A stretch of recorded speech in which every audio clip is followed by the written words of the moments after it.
Right, can we make a start?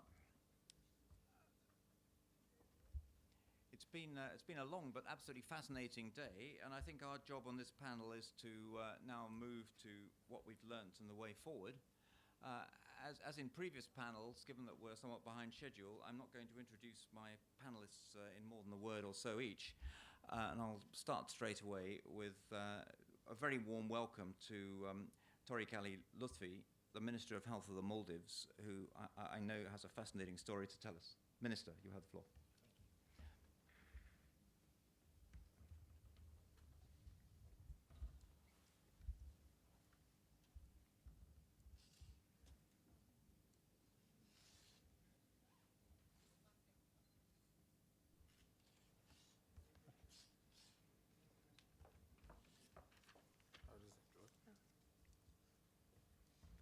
Okay, thank you. Good evening, ladies and gentlemen. It's a pleasure to be here this evening. Despite engagements at home, I thought it's important that I make this journey, and I think it has been very worthwhile. The entire day has been exciting. I don't know whether I could add much to what has been discussed here, but let me share some of our experiences and the reasons why that we decided to invite 3IE to do an impact evaluation in the Maldives, especially for our social health insurance program. Just out of curiosity, just how many of you have visited Maldives? Okay, thank you. Yeah, I think I've tried to, basically before I tell you anything, it's very important that you understand these things from the context of Maldives. Maldives is different in that it is about 90,000 square kilometers. We have about 2,000 islands. And what I call our biggest challenge is the dispersion of people and the vast distances in which people live. To make the situation so difficult is the sea, in which we have to travel from point A to point B.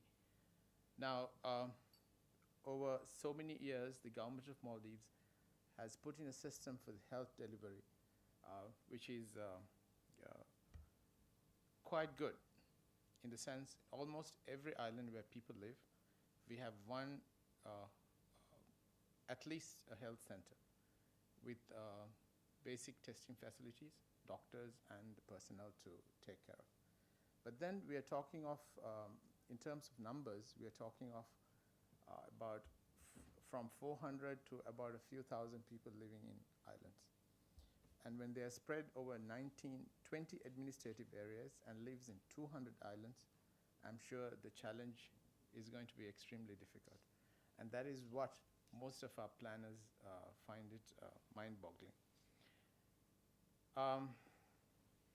It's very idyllic, but this is how we are formed. There's vast distances between islands. Now, I have also put a map for you, especially the northern part of Maldives. Even here, you see, just to give you a small idea, people live, now all the islands, you can't see the names, but every island has been named on that chart. But mostly the red areas are where you will find people living, but they're very far apart. And you might have as less as 400 or 500 people on an island. You could also have 5,000 to 6,000 on an island. Now, to putting health facilities in each one of these islands and making sure that people have accessibility to healthcare is a challenge. On a stormy day like this, when the weather is not very kind, moving patients from one health facility to another could be a very daunting task.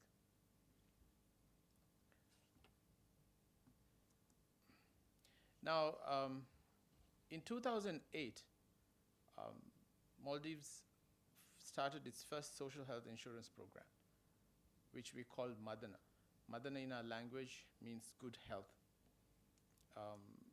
And then overnight, in January 1st, 2012, we universalized it. So it was like December 2011, the president declares that by January 1st, we'll have a universal health insurance program. And then we had it. So now this put enormous pressures on the cost side of it, because from 16 million that we were spending previously, it had gone up to something like 793 million. And when I took over the program in 2012, February, the projection was at 1.2 billion Maldivian rupees for that year. I was also instrumental in designing the program in 2008, but I left the government in 2009. By then, we had a very cautious approach.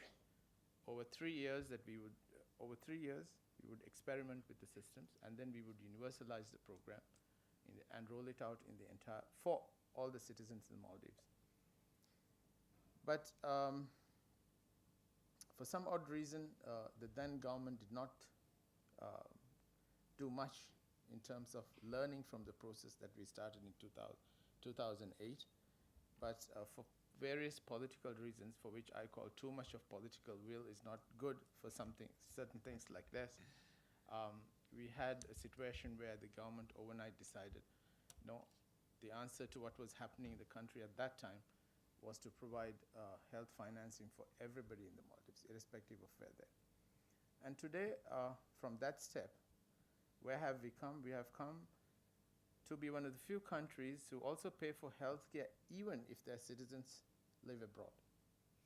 And so if a Maldivian lives either in Sri Lanka or India, he or she is entitled at least under 329 programs to be treated under this program.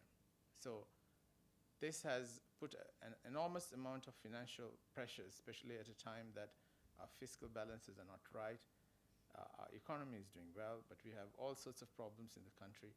This is not encouraging news at all. And what is also alarming is that out of the 2.7 billion that Maldives keeps spending, which is about 9% of the GDP, I think, which is far in excess for countries of our size, we still find that in 2011, the household out-of-pocket expenditure is tremendously high, which is about 45% of what is being spent. Now, this is 2011. And even then, you have close to 40-something% being spent out of government budgets, directly and indirectly funded. Now, the situation probably will be quite different if I had the 2012 figures of health statistics available here, because what the Madana in this particular slide is shown as 9%, which is about 16 million. But in 2012, the Universal Health Insurance Program had costed the government something like 740 million. So from 50,000 people, the program was extended to cover about 300,000 people, but in terms of costs, from 16 million, it has jumped to 740 million, which is not a joke for a country like Maldives.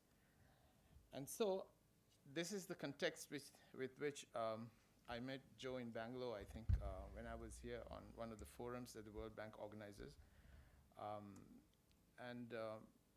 Just before that,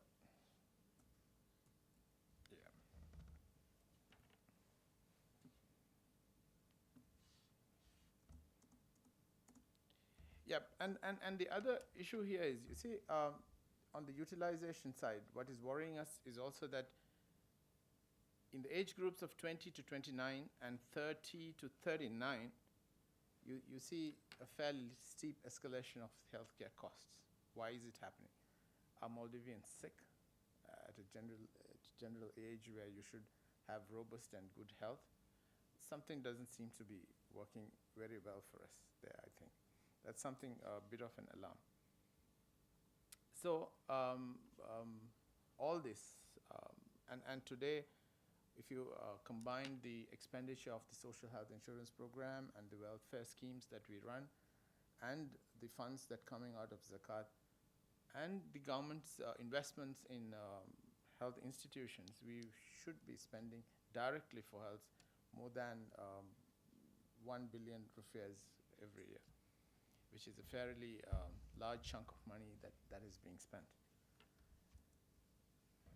So this has prompted us to ask this question: has the Maldivian social health insurance program provided the risk protection that it was initially intended to?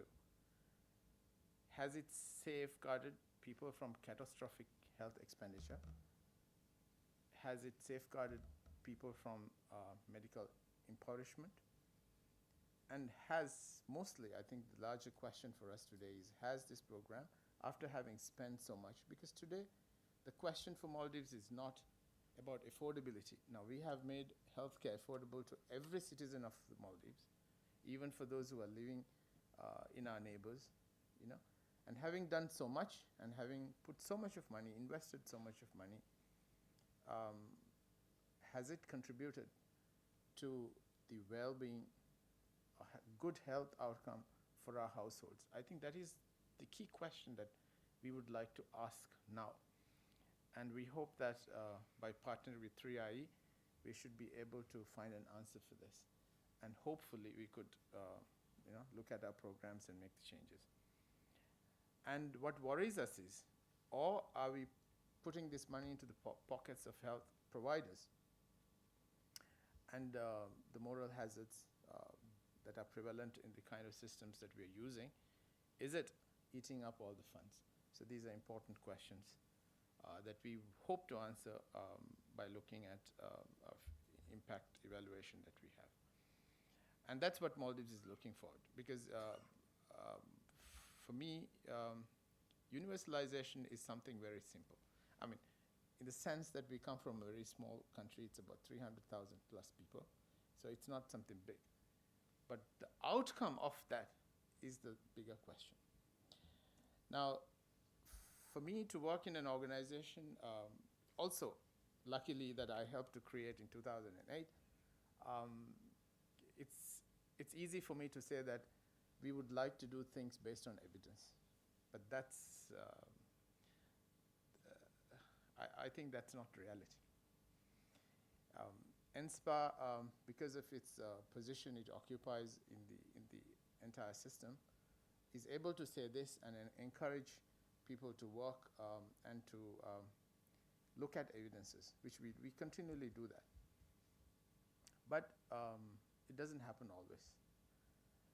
But I strongly believe that even people like us need to look at data, need to look at what is happening and make our decisions, not on the impulse, not for the votes that it would attract us, but for the outcomes that these interventions would finally make and the change that it would bring to the citizens of the country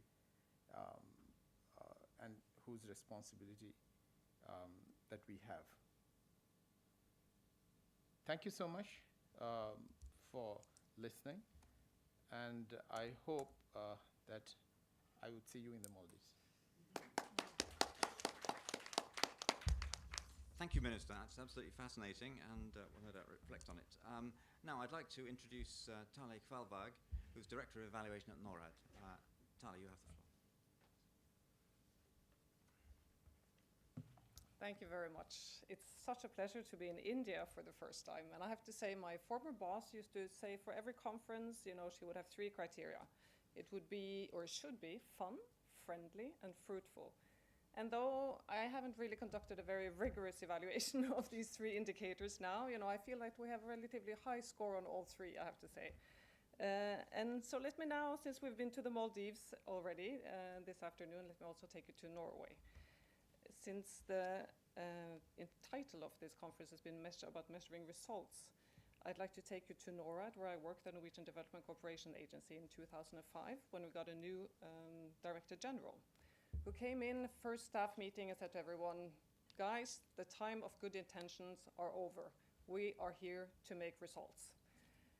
And of course, people were a bit sort of, well, you know, we've been trying to really do a bit of results now since 1952, basically. You know, we're not all that blonde and naive here in Norway, so it's not all just good intentions. But that's actually where it started, all in India in 1952, with the first development cooperation from Norway. So we do have some roots here somehow. Anyway, although this was in 2005 with a sort of new results agenda coming in, we still work hard to keep on reminding people about the results agenda. There's still a focus on activities. It seems hard to sort of somehow report on results. You know, it's much more tempting to say that we received an award for so-and-so for this project. That's great, but you know, what did you actually achieve is also a question that we would have. And we also see a tendency to somehow, you know, a pressure for disbursements. It's about getting the funds out and not so much really about what the funds led to still. But slowly, we're getting there. There is a focus on results, and I think people see it more as, it's more fun now, it's more appealing somehow, and even rewarding. For instance, our department or section at the for Humanitarian Affairs at our Ministry of Foreign Affairs, they've been trying to do a humanitarian annual report. And now that people have, you know, from the monitoring section have tried to help them point out the results, they say, you know, well, this is fun, we actually contributed to something. So it's, you know, it makes it worthwhile, the job they're doing. So altogether, things take time. I think this resonates well with what we've seen today. You know, we've come a long way when it comes to evaluations as such, and now even more so with impact evaluations. But things take time. The whole results agenda is still there and needs to be worked with. Then let me take you to our little evaluation department at NORAD. It's our mandate to evaluate all official development cooperation. That's basically $6 billion annually being distributed to more than 100 countries. So it's a bit of a task. The projects themselves should be evaluated on more decentralized basis, but we have more thematic evaluations and evaluations of strategies, etc., that we are expected to evaluate. So we've been asking ourselves, should we be doing impact evaluations? And I think I recognize at least a lot of the experiences that have been shared here today when it comes to sort of the challenges or obstacles. It's a question of, you know, do we have the competence or the capacity, resources has been mentioned today. Other challenges mentioned have been, you know, the missing baseline data and also the confusion around impact evaluation. I think, at least in our case, a lot of people think of impact evaluations as those evaluations where you go back to a country where you did some development cooperation 30 years ago, and then try to see, you know, what are the impact results of that. So I think we have a challenge in communicating, you know, that the impacts are also sort of about the more immediate effects and the rigorousness of those data. So to capture the whole sort of should we be doing impact evaluations, I sense that many agree excuse me, that impact evaluations is one of many useful tools and one of many needed resources for information. But it all depends. What do we actually want to measure? And then, you know, the impact evaluations might be one of the tools.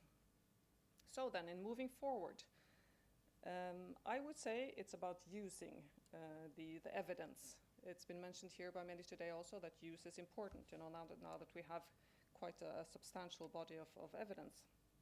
So I see it as my homework, first of all, to promote use.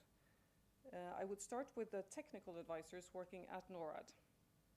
You know, it's about them using evidence. Very often they're asked to comment upon proposals we receive for, you know, big programs or smaller projects. And it's about, you know, where do they begin when they will do their assessment? What's the evidence, or is there evidence? And even maybe to encourage them to build in the impact evaluations of some of the more sort of innovative projects that are being supported, to see if the assumptions, which we'll be talking a lot about today, whether these assumptions actually hold true. Secondly, it's about promoting use towards policymakers. This has also been debated a lot today. I think Chris made a good point in saying that, you know, these are politicians.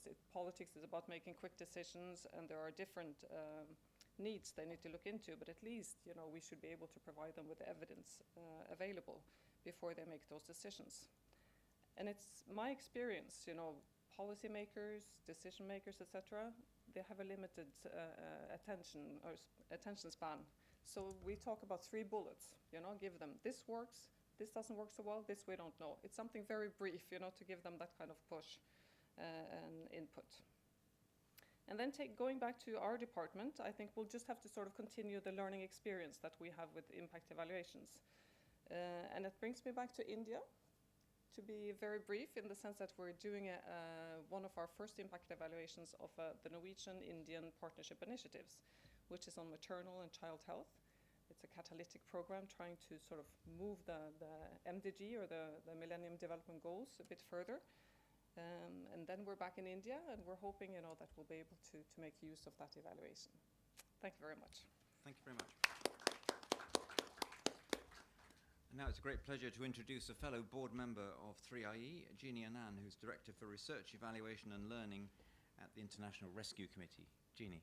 Thanks, Richard, and thanks to 3IE for putting this together.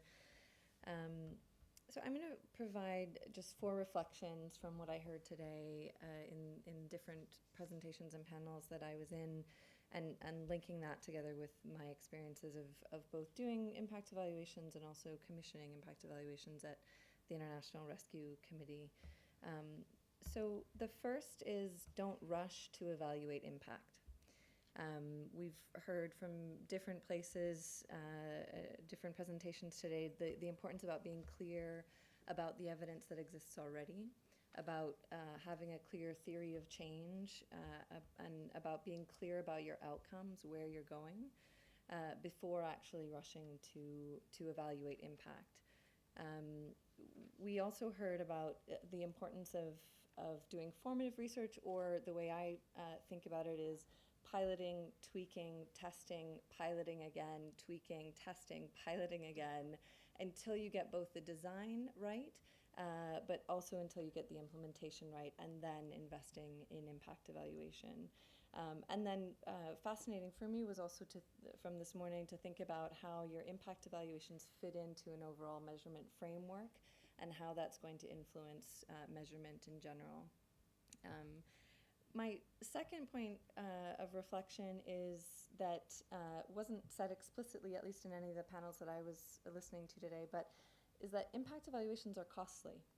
They're costly not just in terms of money and grants that 3IE, for example, gives. They're costly in terms of people's time, and maybe most importantly, both the evaluators' time, but also those who run programs.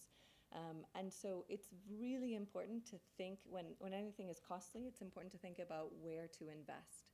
And again, thinking about what the evidence is, where there really is little evidence, where the policy change is the most important, and where something can go to scale.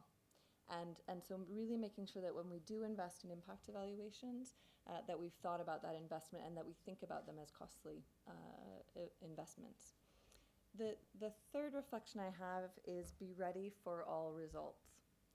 Be ready for negative or null results, be ready for positive results, and be ready for mixed results. I have to say that I think it's, from our experience, from my experience at IRC, it's easiest when the results are positive. Everyone loves positive results from impact evaluations, especially external impact evaluations. It validates what you're doing. Everyone across the board loves them. Finding what doesn't work is, I think Chris Whitty said this morning, possibly the most important thing that we can find, because we can stop a program that doesn't work. But those results have to be really convincing. I've never had so many people question methodology, except for when there are null results, when the program doesn't work. When there are positive results, people don't question the methodology. They think that's great. When they don't find what they want to see, they ask all kinds of questions about the counterfactual, all kinds of questions about the survey method, the questions. So it really has to be convincing, but be ready for null results, or finding out that it doesn't work.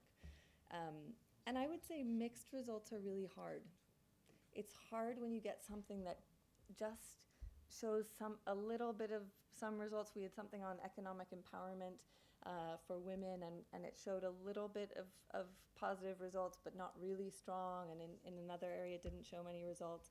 It was really hard, we're still struggling with it, to know with that team what to do with those results. And I think knowing, again, having results across that causal chain can be really important there, but I'd say mixed results are the hardest to know what to do with. And my fourth and final point is that it takes a village.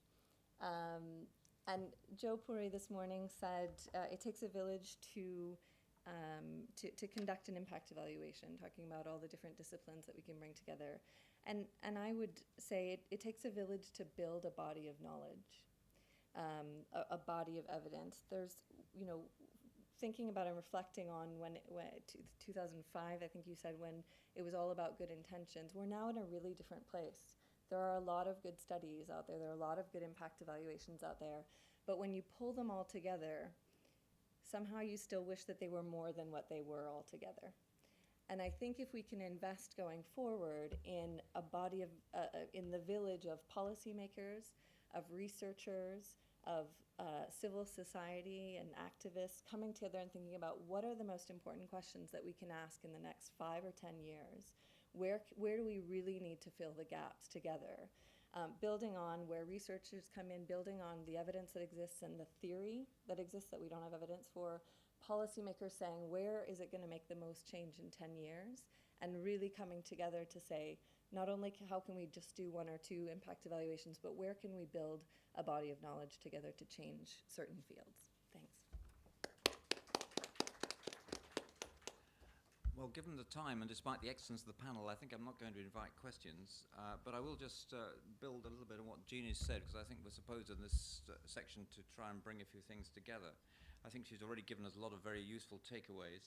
I'll just give you a few of mine. I thought it was fascinating, not least this morning, to hear from the Indian government, and not only from the Indian government, the Mexican government and others, the way in which governments are beginning to adopt real system approaches across government, whether they're looking at the performance of the public sector, whether they're putting in place better monitoring frameworks, and whether they're evaluating outcomes and impact. And I'd like to echo the points Howard made earlier about seeing evaluation in the context of these other systems, all of which require data, common language, and some mutual understanding between them.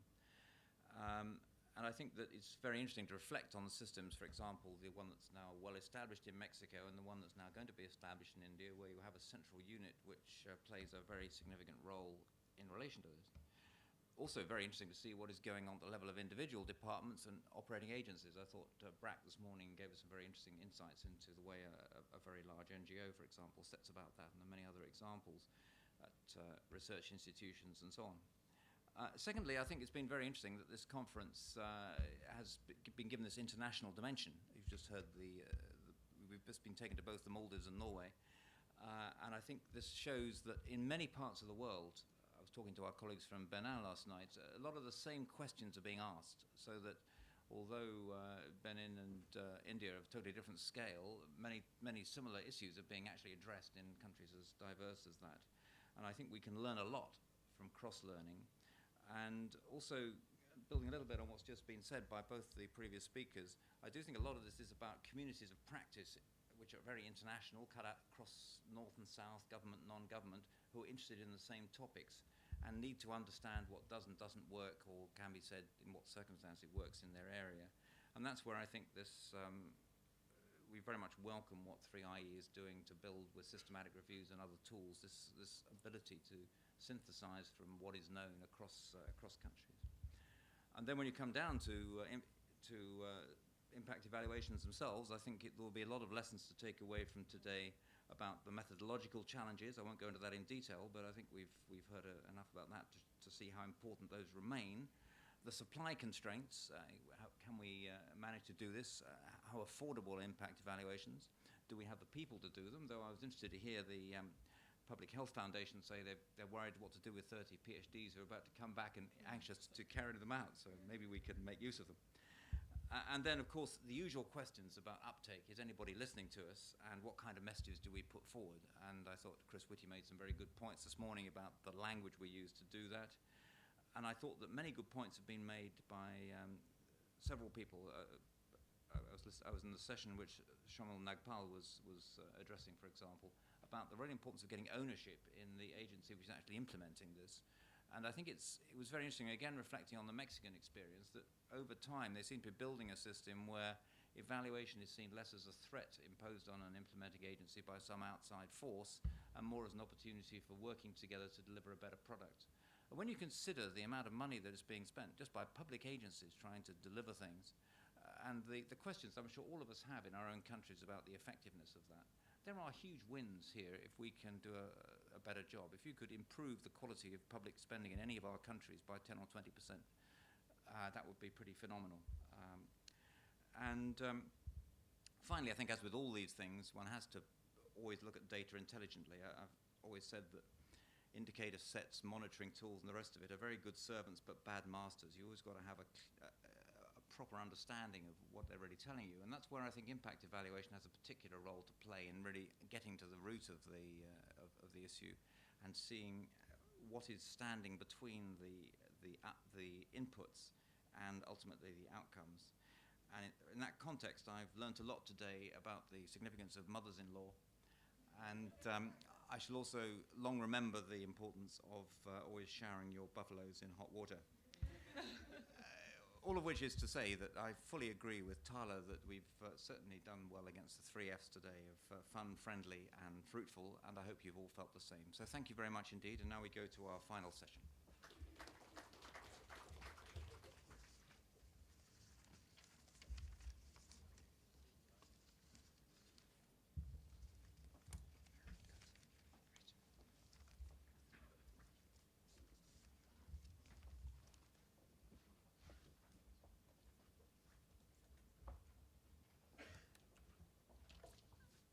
And for the last precious 10 minutes, I'm very, very pleased to introduce to you Dr. Mehrotra from the Institute of Applied Manpower Research, who's very kindly agreed to do the closing for us for this workshop today. Thank you very much.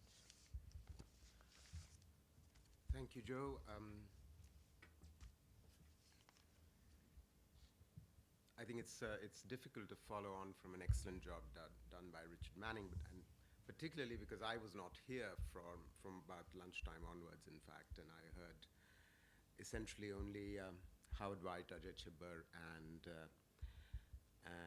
Prajapati Trivedi. So in some ways, that's what I'm going to sort of focus on a little bit.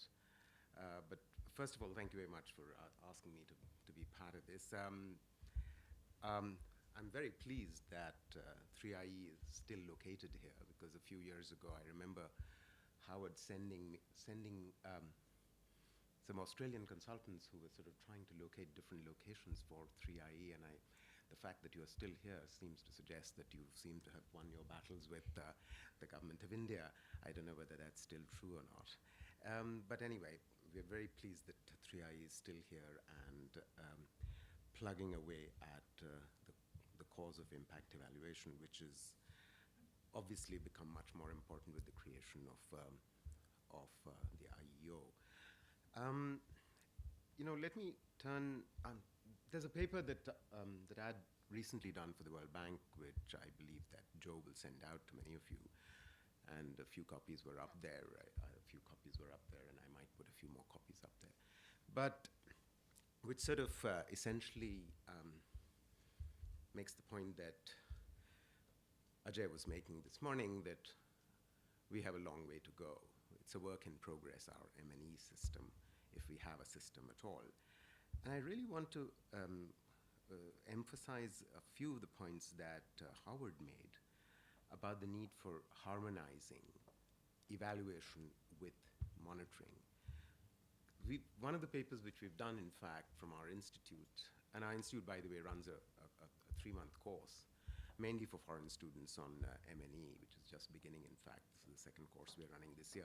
Anyway, the point is that, this paper argues, after examining the MIS systems of the 13 flagship programs of the government of India, that we're nowhere close to an harmonization of the monitoring indicators with the needs of evaluation. I mean, I was very pleased to note that Howard emphasized the need for common indicators, of a common methodology, and so on.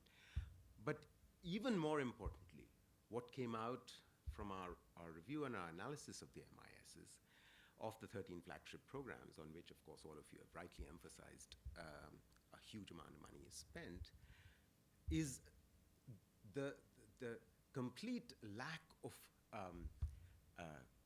consistency between what the MIS is telling us on the one hand and what National Sample Survey or National Family Health Survey might be telling us on the other.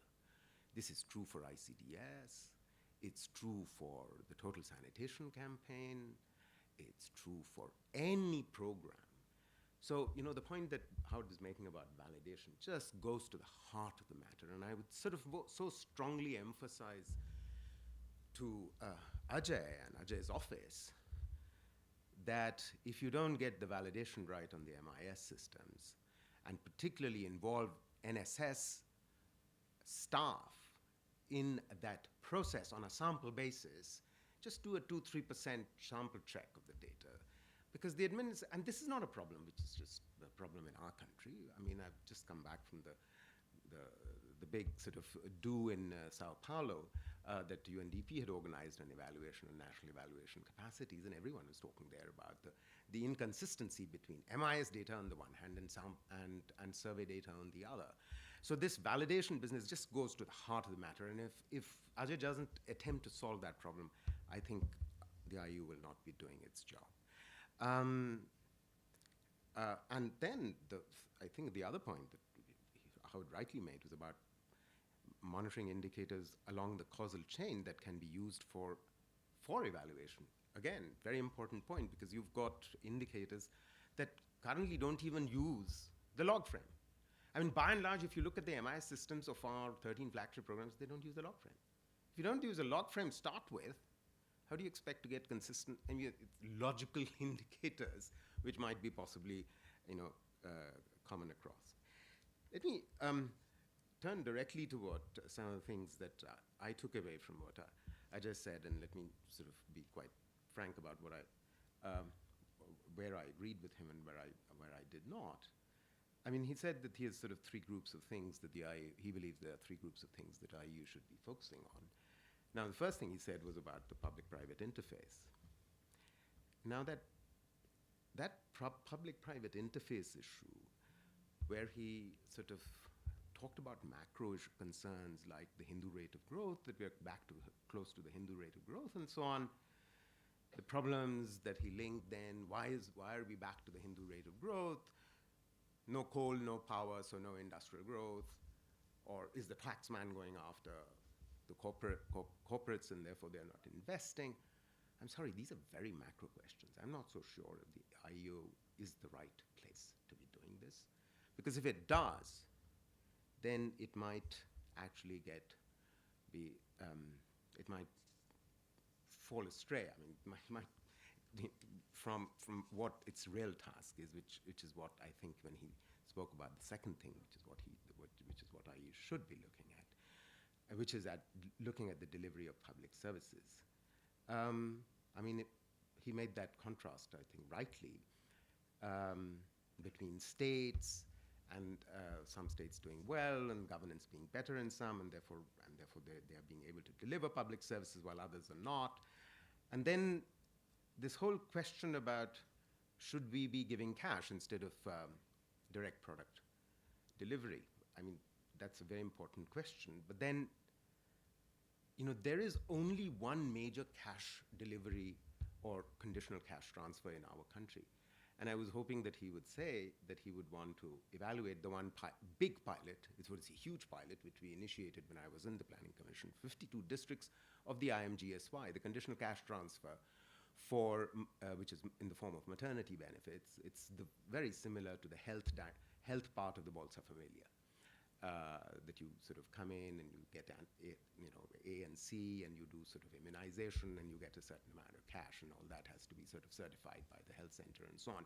Well, IMGSY, the Indira Gandhi Matritva Sahyog Yojana, in a country of 641 districts, was piloted in the 11th five-year plan in 52.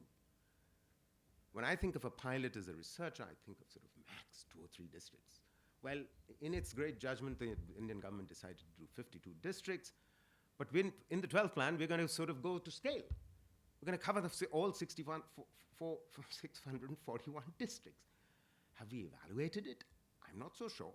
Because one of the first things I was thinking of when we initiated it is that I made sure that Nandan Nilekani brought data on UID for the beneficiaries. So if you had that, at least you can track the beneficiaries. If you track the beneficiaries, then you can at least, have a universe, you can draw a sample, you can do a possible, a rigorous evaluation. But I was a bit sort of surprised and taken aback that instead of really examining what the impact of, let's say, the one big conditional cash transfer we have, we didn't hear of that. No, not for a minute am I suggesting that MMR is not a problem, rural electrification but our country has got so many problems, and we need to sort of make sure that we do utilize our services. And I was a bit sort of surprised that I didn't hear anything about building capacity. I mean, at the state level, the capacity for doing evaluations is just abysmal,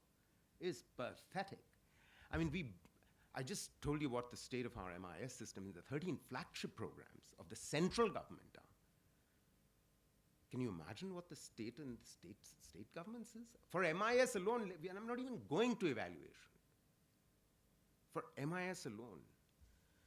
Which brings me to my last point. I didn't want to go on for so long, which is the point that Trivedi had made in his presentation, where he sort of made the case for a holistic rather than a piecemeal system.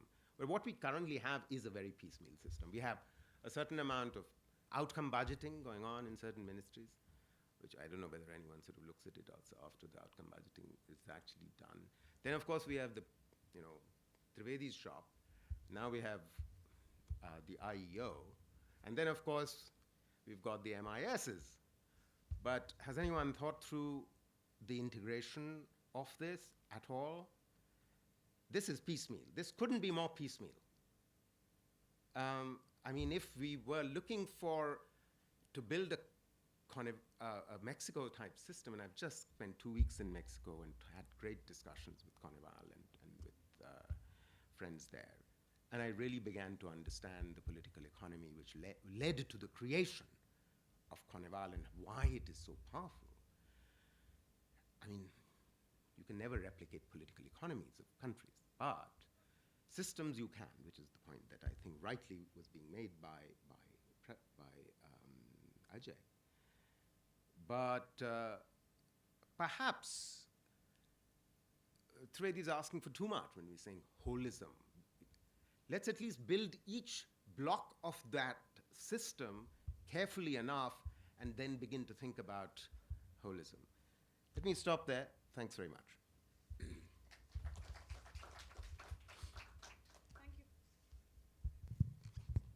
Thank you very much, Santhosh. We are supposed to close now. I have two very short comments just in response to, I think, questions that came up. And the first one was about costs and costs of impact evaluations.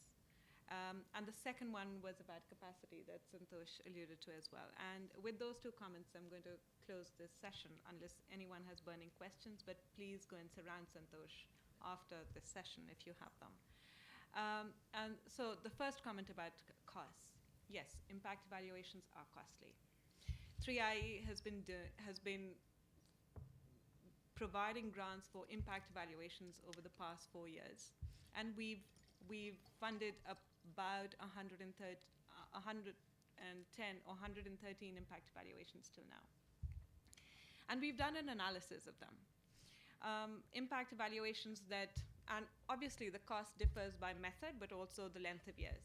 So if you use, just a randomized control trial, and if it's only for 1 year, and I think we have to win our sample, then it's about $60,000. If you increase the methods and you add mixed methods and you add quasi-experimental methods because you also want to examine other elements in the theory of change, the costs go up hugely. And the most expensive impact evaluation that we funded is about $1 million.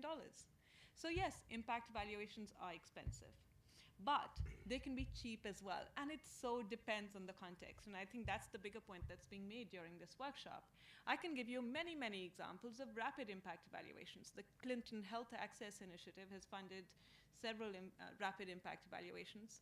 And one of them that I had the opportunity to be involved in the initial and the nascent stages of is an impact evaluation of its malaria bed net program, which took 5.5 months and cost $50,000. And they had the answer that they wanted. So cost is definitely a question of context. The second comment I wanted to make, which is related to this, is that impact evaluations and evaluations can and should be answering the question of cost effectiveness. There's an excellent study out there, somewhat controversial, but it helps to display and illustrate my case, which is that when a policymaker is asked the question, what works most for increasing an extra year of education?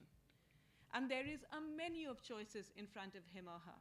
You can increase scholarships, you can provide better trained teachers, you can provide vitamin A tablets, you can provide deworming tablets, you can provide Progressa type cash transfers. What do you use? Impact evaluations can help to answer those questions. And well, in this case, vitamin A tablets were found to be most cost effective. So use them for the things that you want answers for, but also with caution. So they are not the answer to every question that everyone has. And that's the first thing that I say to most people who come to us to seek advice on impact evaluations. And the last thing I want to say here is about capacity.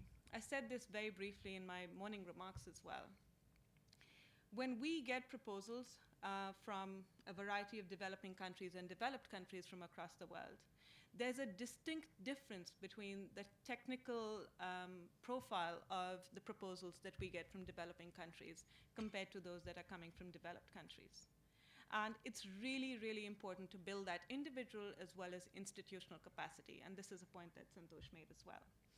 And with that, I'm going to close this session. Thank you very much for coming, for being a very, very active audience.